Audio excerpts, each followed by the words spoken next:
우리 11월 감사의 달 맞이해서 우리 21일 감사 주일까지 세 번에 걸쳐서 감사를 주제로 말씀을 나눕니다. 오늘은 첫 번째 시간으로 감사를 회복합시다 하는 제목이에요.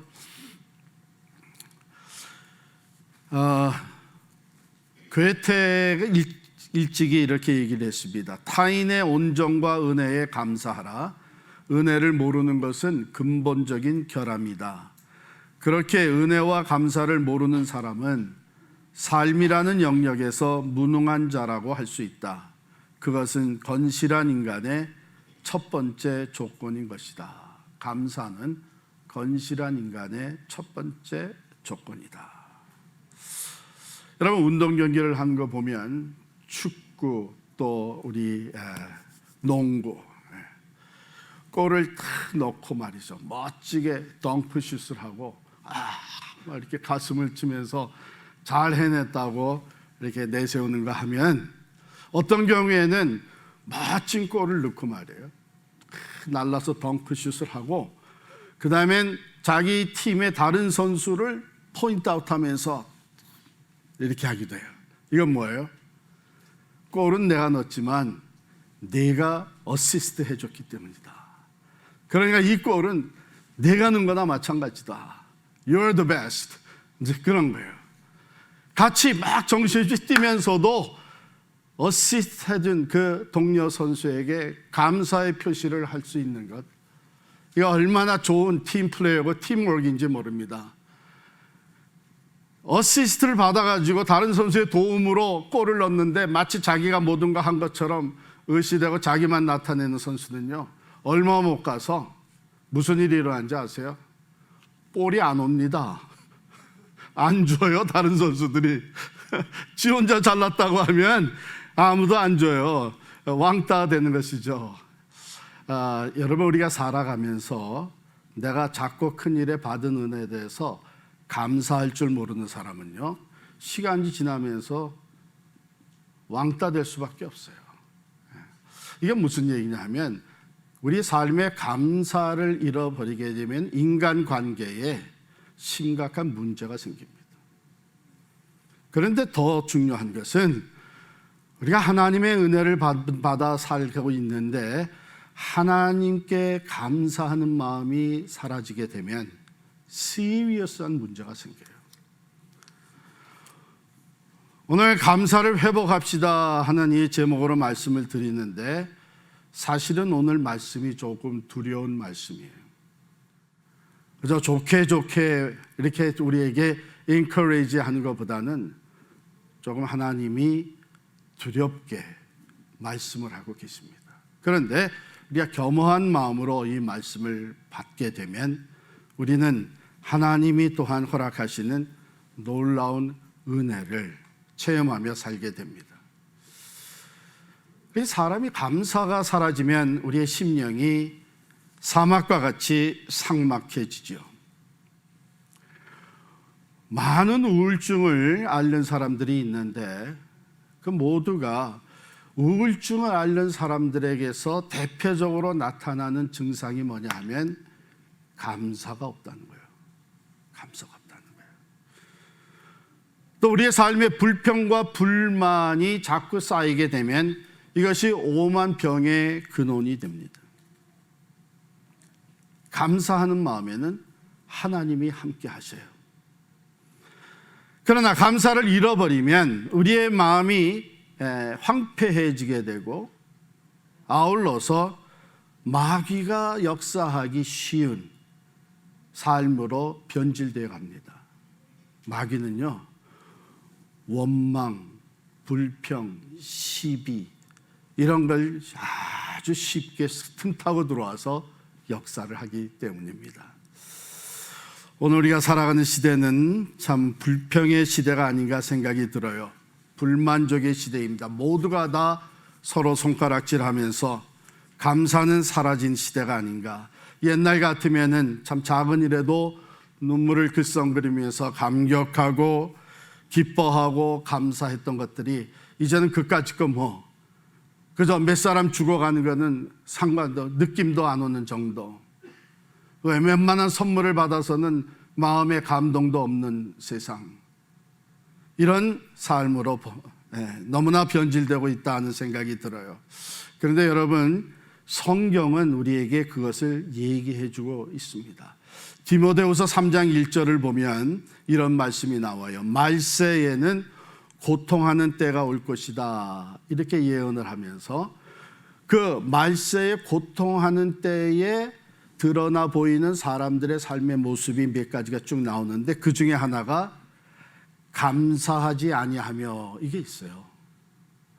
감사하는 사람들이 점점 줄어들고 우리의 삶에 grateful heart, 이 감사하는 마음이 사라지면서 뭐가 우리의 삶을 주장하게 되냐면 고통입니다. 고통. 말세에 고통하는 때가 이른, 말세, 주님이 언제 오실지 잘 모르지만 우리는 분명히 말세가 가까웠다 하는 생각을 가지고 사는데, 그 말세가, 주님 다시 오시는 그때가 언제일지 몰라도 오늘 내 마음에 감사가 없게 되면 우리는 말세에 고통하는 삶을 사는 거예요.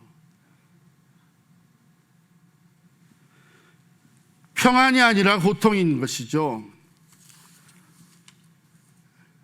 그렇기 때문에 오늘 시편 50편의 말씀은 오늘 우리에게 아주 중요한 메시지를 전하고 있습니다. 아삽의 시다, 이렇게 되어 있는데 이 시편 50편의 제목을 붙여본다면요, 하나님의 재판과 구원의 길, 아마 이렇게 제목을 붙일 수 있을 거예요. 왜냐하면 이 시의 표현이 코트에서 재판하는 거예요. 재판하기 위해서 재판받을 사람을 부르잖아요. 불러옵니다. 호출합니다. 이 1절에 보면은 이렇게 얘기해요. 전능하신 이 여호와 하나님께서 말씀하사 해 돋는 데서부터 지는 데까지 세상을 부르셨도다. 세상을 부르고 재판을 하는데 그 앞에 재판 받을 사람들이 누구냐 하면 4절에 보니까 하나님이 자기 백성을 판결하시려고, 이렇게 되어 있어요. 또 5절에 내려가 보면은 나의 성도들을 내 앞에 모으라, 그들은 제사로 나와 언약한 이들이니라. 하나님께서 택하셔서 하나님과의 언약 관계에 들어와 있는 하나님의 백성들, 하나님의 성도들을 재판정에 세워서 하나님이 재판하시는 거예요. 하나님은 어떻게 재판하시느냐? 6절에 내려가 보면은 하늘이 그의 공의를 선포하리니 하나님 그는 심판장이심이로다. 공의로, 거짓이 없는 righteousness, justice, 공의로 이제 하나님이 심판하시는데, 하나님의 성도들, 백성들을 하나님이 친히 심판장이 되셔서 재판하시는 거예요. 자, 그럼 증언이 있어야 되죠. 하나님이 증언을 하십니다. 여기 내려가서 보게 되면 7절에 내 백성아 들을지어다 내가 말하리라. 이스라엘아 내가 내게 증언하리라. 나는 하나님 곧 내 하나님이로다. 네가 하나님으로 삼은 나 여호와가 이제 내가 너에 대해서 증언할 것이다. 죄를 들춰내시는 거죠. 그런데 그 다음 절에 가면 이런 말씀을 해요. 나는 내 재물 때문에 너를 책망하지는 아니하리니 내 번제가 항상 내 앞에 있음이로다. 8절이에요. 그러니까 재물을 가져오지 않았다고, 오늘날로 얘기하면 헌금을 하지 아니했다고 재판하는 것은 아니에요. 그것 때문에 재판하지 않는다. 왜냐하면 그 재물은 항상 내 앞에 있어. 너희가 항상 재물을 가져왔다. 헌금을 항상 가져왔다. 그런 말씀이죠. 그래서 재물로 인해 문제 삼지는 않겠다. 또 9절에 내려가면 내가 너희 집에서 수점서를 가져가지도 않겠다. 더 많은 것을 취하지 않겠다는 얘기죠. 하나님이 모든 것을 이미 소유하고 있기 때문에 내가 그걸 필요로 해서 너희를 재판하는 것이 아니다. 그럼 무엇이 문제인가? 16절 한번 볼까요? 악인에게는 하나님이 이르시되 내가 어찌하여 내 율례를 전하며 내 언약을 내 입에 두느냐. 이건 무슨 말이냐면 내가 너에게 준 계명, 말씀, 그 언약대로 말도 하고 가르치기도 하고 그러는 거 내가 다 알고 있다. 그럼 뭐가 문제예요? 제사도 드려서 제물도 가져오고 더 이상 가져오라고 요구하시는 것도 아니고, 그리고 우리가 그들이 말씀을 알고 말씀을 가르치고 하는데 뭐가 문제입니까? 17절 말씀 보십시오. 내가 교훈을 미워하고 내 말을 내 뒤로 던지며, 그런 말이 있어요.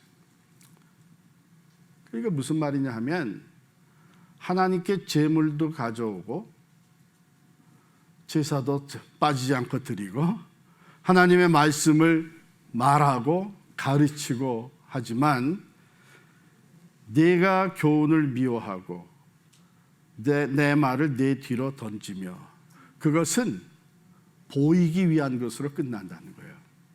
실제 삶에서는 하나님의 말을 하고 하나님의 말을 가르치고 전하고 그리고 나가서는 뒤로 던져버리는 거예요. 그거는 종교적인 행위를 할 때에만 필요한 거예요. 실제 삶을 살아갈 때는 자기 마음대로 사는 거예요. 불순종하며 사는 거예요. 번제물을 가져왔지만 거기에 마음이 담겨 있지가 않은 거예요. 단순히 종교적인 행위로 제사법을 따라서 형식을 갖춘 것뿐이에요. 여러분, 이런 일이 어떻게 일어날 수 있어요? 오늘날에도 얼마든지 일어날 수 있습니다. 예배 주일날 나왔습니다. 예배 순서에 따라서 예배를 드렸습니다. 그러나 하나님은 생각하지 않고 예배를 드릴 수 있어요. 순서에 따라서 쭉 습관적으로 내려갑니다. 순서 제대로 틀리지 아니하고 예배가 제대로 드려지고 있는지 관심이 집중이 됩니다.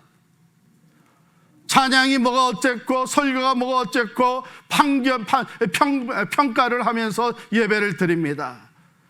조금이라도 지금 지연되지 않는가, 이제는 끝날 시간이 됐는데 시계를 들여다보면서 예배를 드립니다. 예배 끝나게 되면 달려갈 곳이 머리에 꽉 차 있습니다. 하나님은 없어요. 예배 자리에 나와 있지만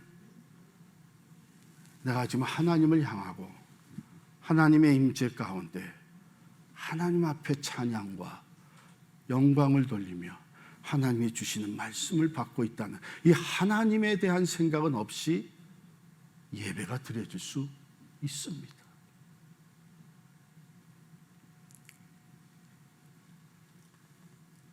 하나님께서 이것을 지적하시면서 그로 말미암아 실제 너희의 삶에는 어떤 일들이 벌어지고 있느냐. 여기 17절에 보면 교훈을 미워하고 내 말을 내 뒤로 던지며, 불순종이죠. 18절에 보니까 도둑을 본즉 그와 연합하고, 불의한 일을 행하는 사람이지만 내게 유익이 될 것 같으니까 파트너십을 맺는 거예요. 연합하는 거예요. 간음하는 자들과 동료가 되며, 이것은 우상을 섬기는 일에 같이 참여하는 것입니다. 영적인 간음이 하나님이 얼마나 싫어하시는 겁니까? 물론 육신적인 간음도 마찬가지입니다. 자기의 쾌락을 위해서 우상도 섬기며 내 입을 악에게 내어주고 내 혀로 거짓을 꾸미며 말에 진실함이 없고 말에 악한 것이 담겨져 있고 거짓을 말하고 앉아서 내 형제를 공박하며 내 어머니의 아들을 비방하는도다. 한 어머니 한 가족 안에 형제 자매라면 마땅히 사랑해야 될 사람들인데 사랑이 아니라 공박을 합니다. 비방을 합니다. 자, 이렇게 더 심각한 문제는 뭐냐면 21절에 내가 이 일을 행하여도 내가 잠잠하였더니 내가 나를 너와 같은 줄로 생각하였도다. 너와 같은 줄로 생각하였도다. 두 가지 의미인데, 하나는 그 정도는 하나님도 허용을 하신다, 이렇게 생각합니다. 왜? 하나님께서 즉시 천벌을 내리시는 게 아니라 하나님은 오래 참고 계시고 침묵하고 계시니까 착각하는 게 뭐냐면 내가 생각했던 것처럼 이 정도는 하나님도 허용을 하시는구나. 이 정도 타협하는 것은 하나님도 허용을 하시고, 이 정도의 죄는 하나님도 간과하시는구나. 이런 생각을 해요. 두 번째, 자기가 그런 죄를 지면서 잊어버리는 거예요. 과거에 내가 얼마나 큰 죄를 지으며 살아왔는지 하나님 앞에 나오면서도 자기의 그 모습을 잊어버리는 거예요. 내가 나를 너와 같이 생각하면 하나님도 시간이 지나니까 잊어버리셨나 보다. 왜? 벌어지지 않으시니까. 천만에 하나님 뭐라고 말씀하세요? 네가 나를 너같이 등줄로 생각하느냐? 그러나 내가 너를 책망하여 네 죄를 내 눈앞에 낱낱이 드러내리라. 하나님은요, 우리의 죄를 절대로 간과하시지 않습니다. 잘한 일이 많기 때문에 여전히 나와서 예배를 드리고 종교적인 행위가 따르고 있기 때문에 그 정도는 봐주시는 하나님이 아닙니다. 하나님은요, 분명하신 분이십니다. 순종과 불순종의 문제에 있어서 하나님은 분명하십니다. 말씀의 어느 부분은, 더 많은 부분은 내가 순종했지만 어느 부분은, 작은 부분일지라도 내가 그것을 순종하지 않으면 하나님은 분명히 그 면에 있어서 너는 불순종했다고 책망하시는 겁니다. 제가 거듭 얘기하는데요, 여러분, 우리 하나님을 섬기는데 이게 세상적인 방법으로, 계산으로 섬기면 큰일 납니다. 뭐냐 하면 내가 그래도 7번 잘하고 3번 잘못했으니까 7-3 하면 그래도 플러스 4다. 나는 여전히 하나님 앞에 인정받을 수 있는 사람이다. 아니에요. 하나님은 7번 잘한 것에 대해서 축복하십니다. 상 주십니다. 그러나 3번 불순종한 것에 대해서 반드시 책망하십니다. 그렇게 하나님을 섬기면 안 돼요. 하나님은 온전한 순종을 원하십니다. 하나님이 잊어버리셨다고요? 아닙니다. 우리가 회개하지 않은 모든 죄는 하나님 지금도 기억하고 계십니다. 하나님이 침묵하시는 것은 오직 우리를 사용하여 사랑으로 오래 참기 때문이십니다. 어느 정도를 허용하고 있기 때문에 침묵하시는 것이 아닙니다. 그러나 하나님이 재판정으로 불러들였을 때에 하나님께서 모든 증언을 하시면서 뭐라고 말씀하십니까? 이제 내가 너를 책망하여 내 죄를 내 눈앞에 낱낱이 드러내리라. 두려운 하나님이십니다. 하나님이 우리의 죄를 들추어내실 때에 그 앞에 설 자가 없습니다.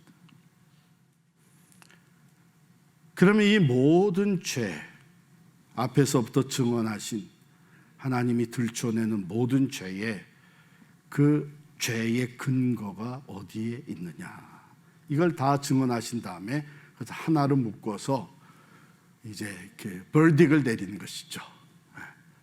죄의 핵심을 하는 판결을 내리시는데 22절 말씀이에요. 하나님을 잊어버린 너희여.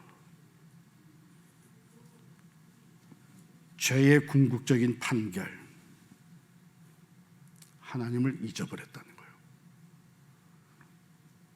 그런데 너희여 그랬어요. 이 너희는 아까 말씀드린 대로 하나님의 택함 받은 사람들, 하나님의 백성, 언약 관계에 들어온 사람들, 우리들을 포함합니다. 우리는 예수 그리스도의 보혈로 새 언약 관계에 들어온 하나님의 사람들, 하나님의 성도들입니다. 그렇기 때문에 하나님을 모르는 너희여 하지 아니하였고 하나님을 잊어버린 너희여. 잊어버렸다는 것은 뭐예요? 알면서, 알고 있습니다. 알고 있으면서 기억을 안 한 거예요. 여러분, 사람이 가장 고독하고 슬픈 일이 뭔지 아세요? 다른 사람의 기억에서 잊혀진다는 것입니다. 그것도 내가 특별히 가까웠고 사랑했던 사람, 내가 은혜까지 베풀어줬던 사람의 기억에서 내가 잊혀진다고 하는 것, 그냥 가장 슬픈 일이에요. 가장 마음 아픈 일이에요. 우리 사람 사이에서도 그런데 하나님, 우리와 같은 인격체이신 하나님, 모든 것을 다 내어주신 그 하나님, 그렇게 사랑하신, 독생자도 아낌없이 내어주신 하나님을 잊어버리고 산다고 하는 것, 이것은 하나님을 매우 슬프게 하는 것이요, 아프게 하는 것이요, 진노케 하시는 것입니다. 그래서 이 모든 것의 결과, 이것이 하나님을 잊어버린 너희의 삶이다. 이제 이것을 생각하라. 뭘 생각하라는 거예요? 내가 하나님을 잊어버리고 살고 있었구나. 내가 하나님을 잊고 사는 동안에 내 삶이 불순종의 삶이요, 죄악으로 덮인 삶이요, 하나님을 아프게 하는 삶이 되었구나. 이제 이것을 생각하라는 거예요. 그렇지 않게 되면, 이것을 생각하고 하나님을 기억하고 하나님께로 돌이키지 아니하게 되면 내가 너희를 찢으리니 건질 자가 없으리라. 사랑하는 성도 여러분, 정말 주님의 그 마음을 가지고 여러분에게 권합니다. 이 메시지를 두려운 마음으로 받으십시다. 이것은 하나님의 말씀입니다. 다시 하나님을 기억하고 하나님께로 돌이키지 아니하면 하나님이 찢어버리신다 그랬어요.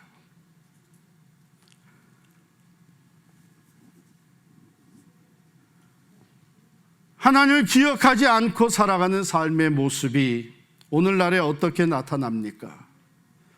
처음에는 하나님이 베풀어 주신 구원의 은총과 내 기도에 응답하심으로 인해서, 그래서 회복시켜 주시고 치유하시고 살게 하시고 했던 그 모든 것에 그렇게도 감사하고 기뻐했던 우리가 언제부턴가 나는 이제 하나님 없이도 살아갈 수 있는 것처럼 내 스스로가 내 생각과 내 판단과 내 경험을 앞세우고 살아갑니다.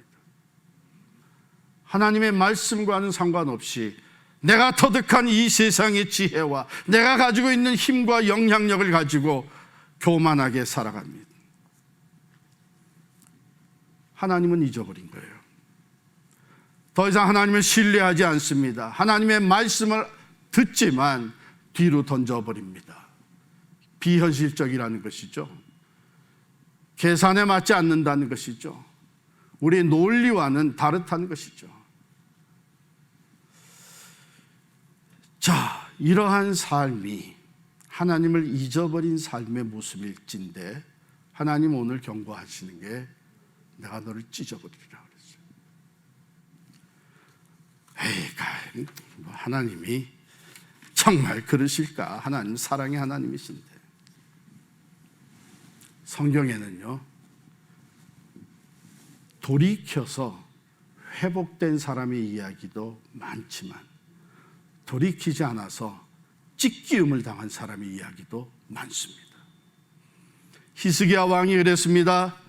그가 나라를 다스릴 때에 태평성대를 누리도록 하나님의 은혜를 주셨습니다. 그런데 어느 날부터인가 이 사람이, 이 왕이 하나님의 은혜를 잊어버렸습니다. 하나님이 그를 찢으셨습니다. 그가 다스리는 왕국이 순식간에 쑥대밭이 되고 말았어요. 너무 놀라가지고 히스기야가 하나님 앞에 눈물을 흘리며 용서를 구했습니다. 하나님께서 그를 고치시고 나라를 고쳐주셨습니다.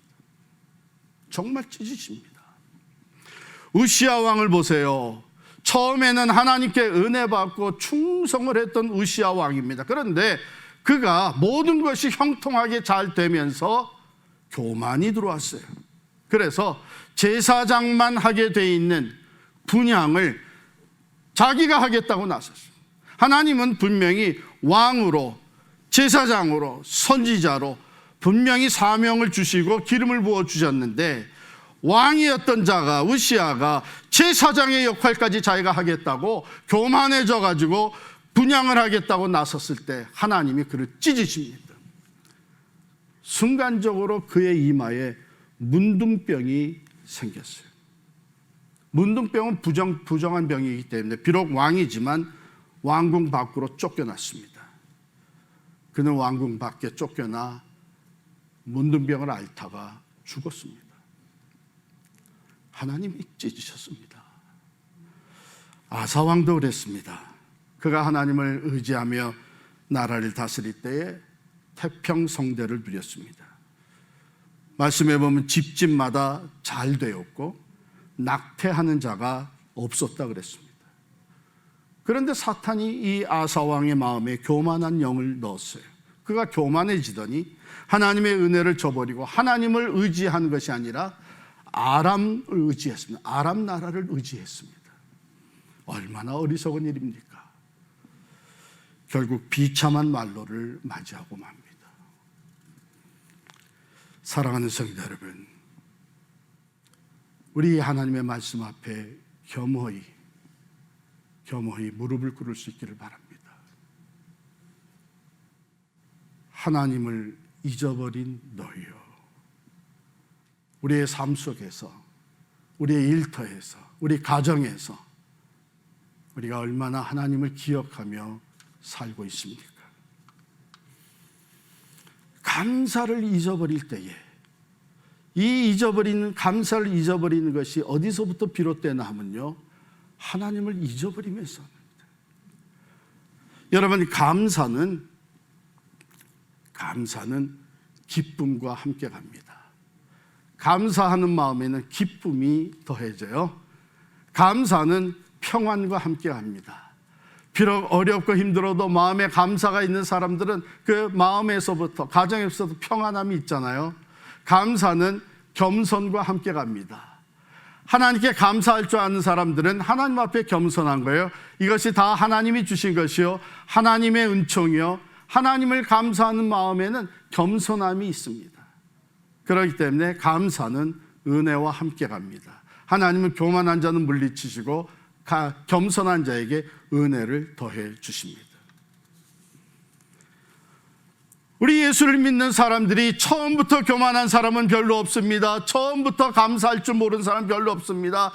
신앙생활을 하면서 하나님을 알고 하나님의 은혜 가운데 잘 될 때에, 평탄할 때에, 형통할 때에, 남들보다 잘 나갈 때에,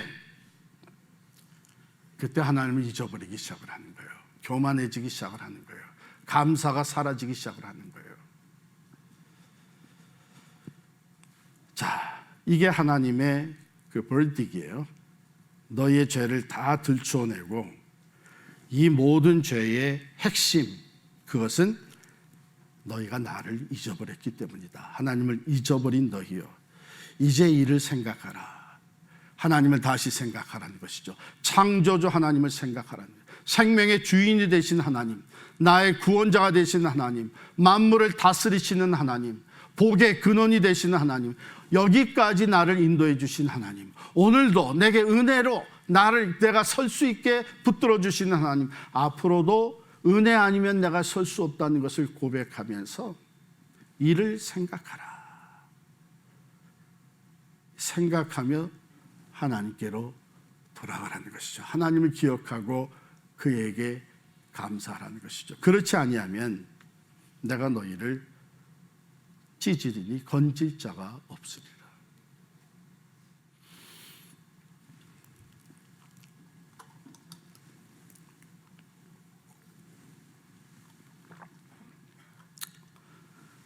근데 이대로 끝나는 건 아니잖아요. 오늘 시편 50편에 보면 이런 재판을 하시면서 살 길을 보여주세요. 우리가 지금까지 이렇게 살았어도 혹시 하나님을 잊고 사는 동안에 내가 지금 그 고통과 그 말세의 고통과 그 두려움과 절망과 희망을 다 상실해버린 상황에 있을지라도 하나님께 살 길을 얘기해 주십니다. 자, 우리 14절, 15절 같이 읽겠습니다. 시편 한가운데에 먼저 주셨어요. 같이 읽습니다. 감사로 하나님께 제사를 드리며 지존하신 이에게 내 소원을 갚으며 환난 날에 나를 부르라. 내가 너를 건지리니 내가 나를 영화롭게 하리로다. 한 중간에 우리의 구원의 길, 살 길을 보여주시고 그 다음에 마지막에 결론으로 또 말씀해 주십니다. 23절 말씀 같이 있습니다. 감사로 제사를 드리는 자가 나를 영화롭게 하나니 그의 행위를 옳게 하는 자에게 내가 하나님의 구원을 보이리라.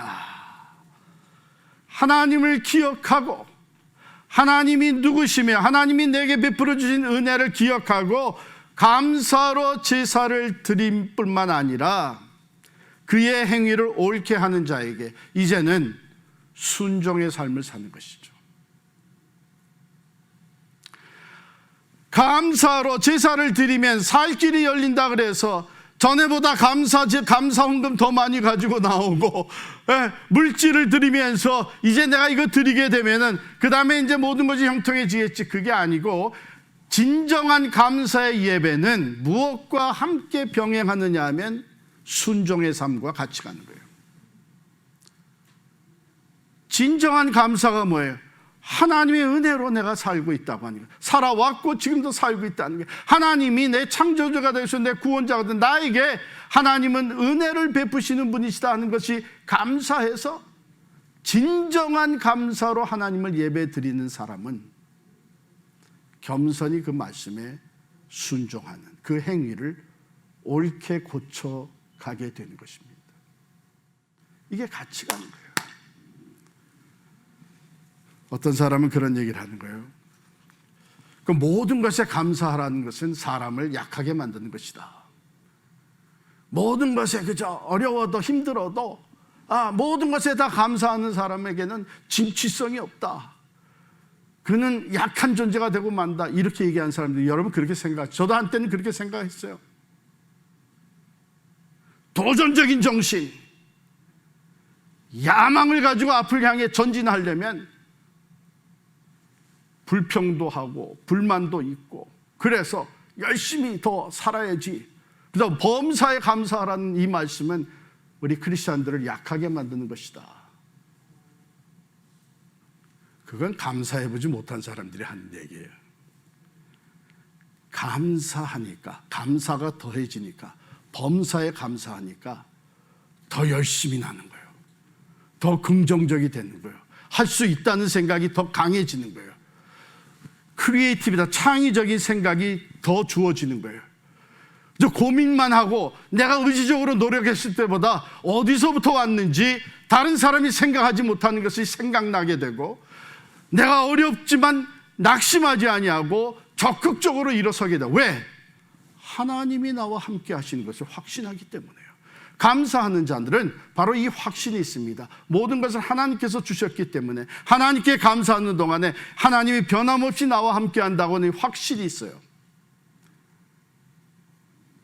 크리스찬, 하나님을 믿으면 복 받는다. 물론이죠. 하나님이 복을 주십니다. 그런데 하나님을 믿고 감사하는 그 삶에 하나님이 바로 이러한 것들을 주시는 거예요. 긍정적인 생각, 마음의 평안, 담대함, 하나님의 능력이 함께하고 오히려 더 적극적으로 하나님을 믿지 않고 감사하지 않는 사람들보다 더 적극적으로 담대하게 살아가게 되는 거예요.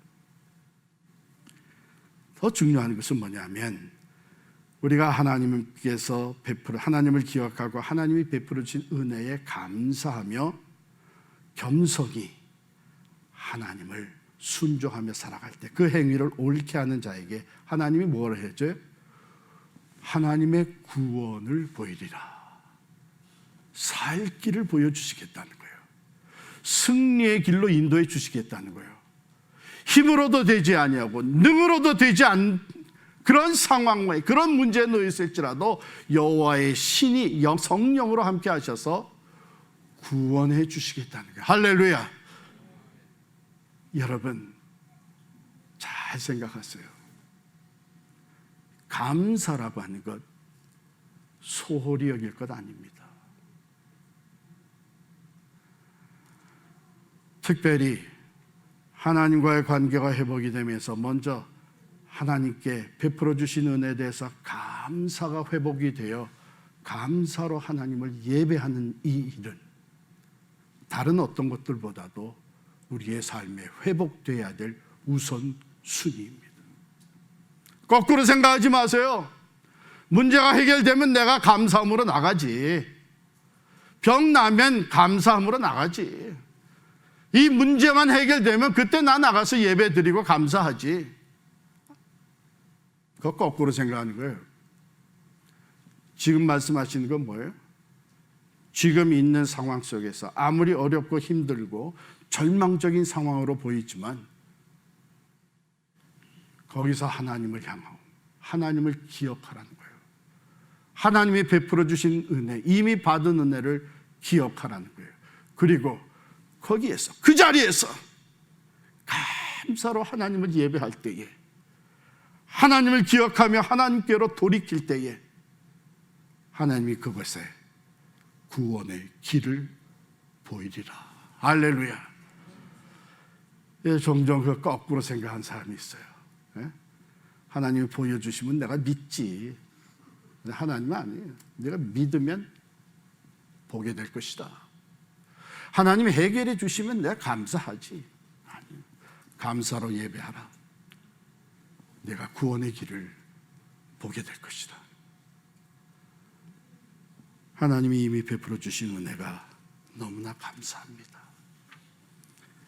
하나님을 잊고 살아가는 것은 멸망의 길로 향하고 있는 것입니다. 오래 참고 계시는 하나님, 하나님의 때에 내 죄를 내 눈앞에 낱낱이 드러내리라고 말씀하십니다. 속히 하나님을 기억하고 돌이키지 아니하면 하나님이 찢어버린다 그랬습니다.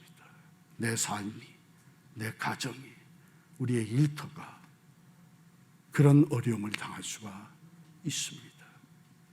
그러나 언제라도 하나님을 기억하고 하나님의 은혜에 감사하며 순종하는 마음으로 하나님께 제사를, 예배를 드리며 하나님을 영화롭게 할 때에 하나님께서 구원의 길을 보여주실 것입니다. 오래전에 독일에서 있었던 얘기라고 해요. 독일의 한 병원에서 결국은 혀를 잘라내야만 하는 환자가 있었습니다. 그렇지 않으면 생명이 위험하기 때문이죠.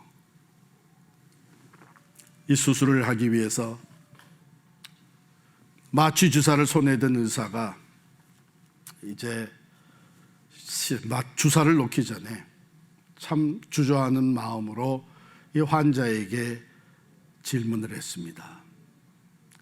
이제 이 마취 주사를 놓고 수술이 진행돼서 그 다음에 당신이 마취에서 깨어나게 되면 그 순간부터는 말로 의사를 표현하지 못하게 될 것입니다. 그러니 혹시 내가 이 마취 주사를 놓기 전에 하고 싶은 말이 있습니까? 마지막으로 남기고 싶은 말이 있습니까? 이 사람이 눈을 감았습니다. 환자가 눈을 감고 깊이 생각을 합니다. 의사와 간호원 주변에 있는 사람들이 숙연한 마음으로 함께 침묵하면서 이 환자의 마지막 한마디를 듣기 위해서 기다리고 있습니다. 환자가 눈을 떴습니다. 천천히 떨리는 입술을 열면서 말을 남겼습니다. 하나님, 모든 것이 감사합니다. 모든 것이 감사합니다.